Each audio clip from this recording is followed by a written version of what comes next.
Hello Twins fans, welcome back to another episode of From Kasota Limestone. I am Matt Lenz with Twins Daily, and today I want to look at the opening weekend and just make some observations and some maybe actionary steps that need to be taken. Now, of course, these are going to be completely reactionary. They're going to be maybe even an overreaction a little bit because we're 3 games into the season, but I think some of the trends that we're seeing can even be dated to last year, last couple of years, and things like that. Now, let's just say we're 3-0. Let's start with that. Great start to the season. Do what you expect to do to teams like the Royals, and we're going to have a successful season. But let's take a deeper look, and let's start with probably topic A on everyone's mind, Max Kepler. 0 for 13 on the weekend, only 2 strikeouts, so made a lot of contact, but it was a lot of weak contact. And this is one of those things that I don't want to overreact to 3 games, but honestly, since 2019, he has not been a great hitter, right? I think that's widely reported on. I think a lot of Twins fans, myself included, thought he was going to be traded prior to this season, and instead, especially based off injuries, he's currently the everyday right fielder for, his 6th season, 7th season with the Twins. But these hitting woes are coming back, and it's not the start that we wanted for him for the start of the season. And so we had Gallo at first base for all but 4 innings this weekend.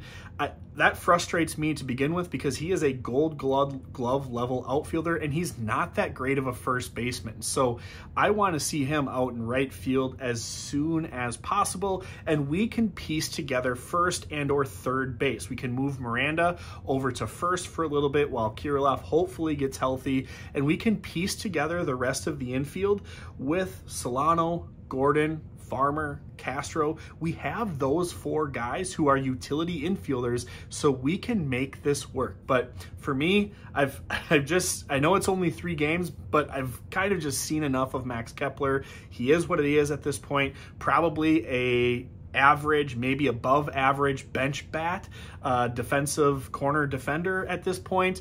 But to be an everyday right fielder, I'm just over it. So I'd love to see the Gold Glove caliber outfielder in the outfield, and then we piece together the infield while Polanco and Kirilloff get healthy, and Royce Lewis. I don't know if you saw the news, but he could start playing games in mid-April, 2 weeks from now. So piece together the infield while those guys get healthy, move Max to that 4th outfield bench role, and let's put the Gold Glove outfielder or caliber outfielder in the outfield.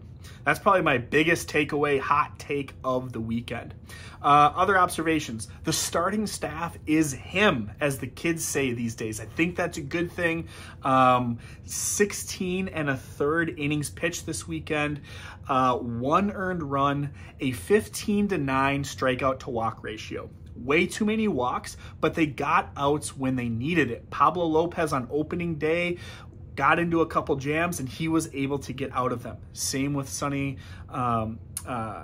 with Joe Ryan and Sonny Gray. And so overall, you can't complain about 1 earned run. We'd like to see the walks come down. I think they will, but 15 strikeouts and 16 1/3 innings from your starting staff is going to play for the season. So we knew they had a strong rotation. Great start to the season. Let's hope they can keep it rolling in Miami. Pagan is gonna Pagan, baby.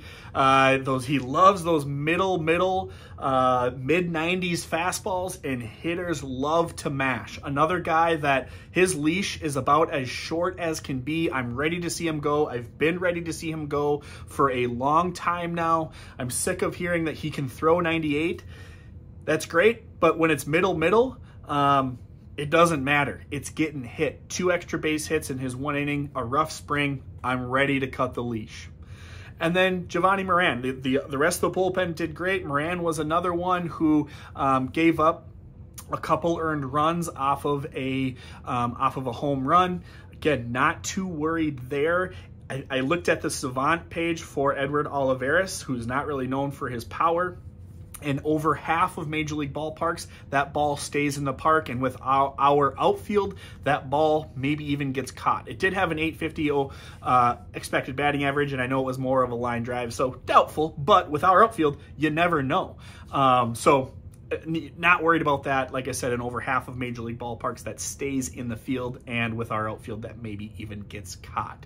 So those are my opening weekend observations. I don't think it's overreactions to say I'm ready to see Kepler sit on the bench and I'm ready to just let go of Emilio Pagan. Those are probably my two hot takes. The starting rotation is doing what we expected them to do. I mean, exceeding expectations, right? We don't expect them to give up one earned run every 60 innings, of course.